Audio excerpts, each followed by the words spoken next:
how are you? Welcome to CEO, where we promote empowering information about Africa and correct misrepresentation about Africa.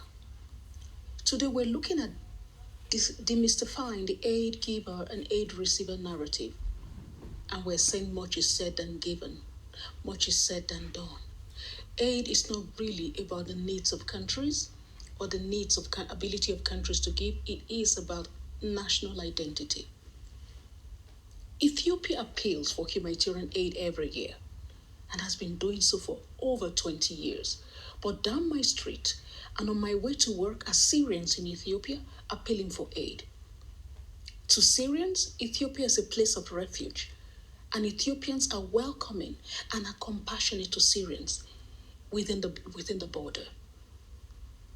But Ethiopia does not announce this to the world.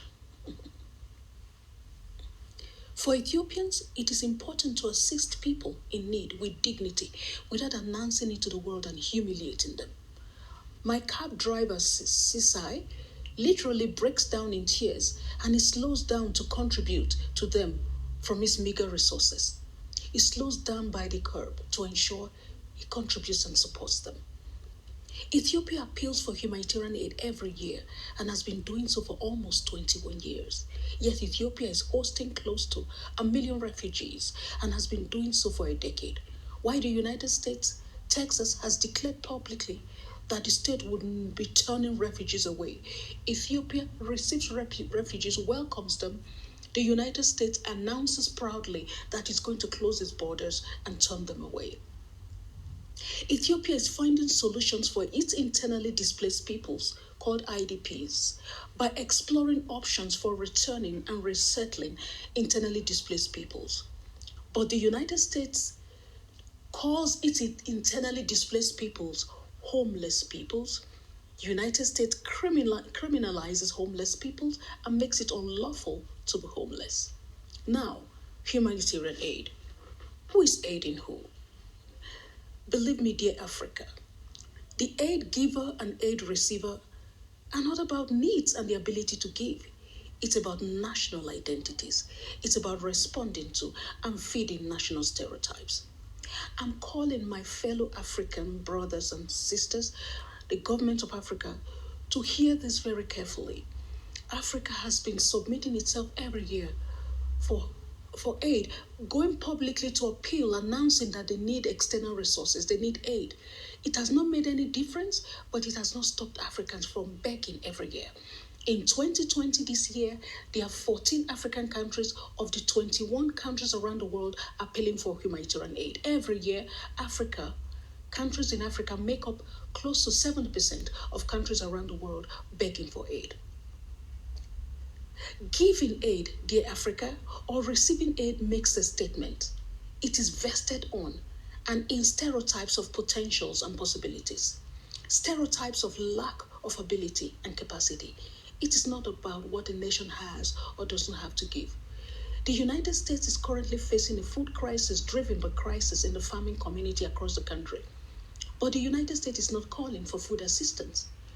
Agricultural challenges in the US yields a national solution of a bailout of farmers to sustain and protect their livelihoods. Agricultural challenges in Africa yields a national solution of food aid announcement, begging, appealing for food aid announcement, most likely from the United States, who will fund their farmers to address food crisis, agricultural crisis in the United States, bail out the farmers, dump the excess food in Africa, which compromises and exacerbates our food crisis. Yes, despite its farming crisis worth over 500 billion, the US is still the highest donor to food aid programs across Africa. And it is the world's highest donor, but you know what? The United States is also the world's highest debtor. Donor and debtor concurrently. You know why? Because the US has built its identity as a donor and upholds that identity not because it has much to give, but because it has to give to feed an identity and to uphold a status. The US has to borrow to be generous because it has an image to uphold. The assumption is that the United States has the capacity to owe more than any other parts of the world. That is an assumption, it's a perception. So the United States owes hugely on that perception. Now, it doesn't matter if it takes the United States 20 years to address its food crisis.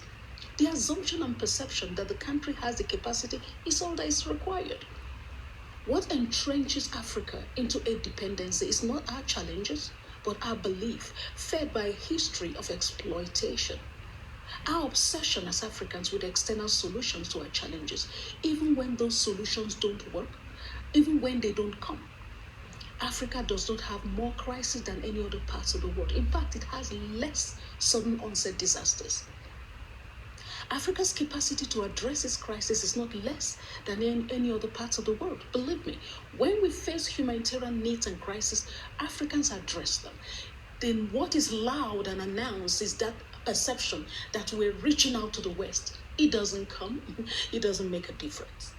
The fact that the West donates to Africa's aid appeals does not mean the West has more to give and Africa lacks. It's all about feeding national status, identities, and stereotypes. Australia has been ravaged by raging fires for weeks that has left many dead and tens of thousands displaced. Australia has not been able to contain this disaster, and really our hearts go out to the families of those who have lost lives and livelihoods. Yes, the Australian raging fire is a true disaster, but Australia has not declared a humanitarian appeal. To the contrary, Australia has asked the world to refrain from sending aid as it disrupts the national plan of action to address the fire crisis. Australia recognizes and understands a key issue here. How a country manages a disaster nationally builds the character of the country, becomes part of the characteristics and the national identity of that country. Going outside and appealing to the global economy, to the global community to aid you makes a statement about your national character and identity. Australia understands that. Like Australia, many other countries have publicly rejected external assistance, especially when these assistance or aid come with public announcement, announcing that you're broke, you have a problem, we are going to assist you. Because really, countries that have rejected public announcements of humanitarian assistance know that the giver and receiver of aid makes a statement about national character, identity, and pride. When Africa, like we have in 2020, when 14 African countries, like we have in 2020, of the 21 countries appealing for international humanitarian aid, go out publicly to announce that they are not capable of addressing national disasters. In fact, projecting national disasters that they may not be capable to address, they make a statement about national characteristics, identity, and status.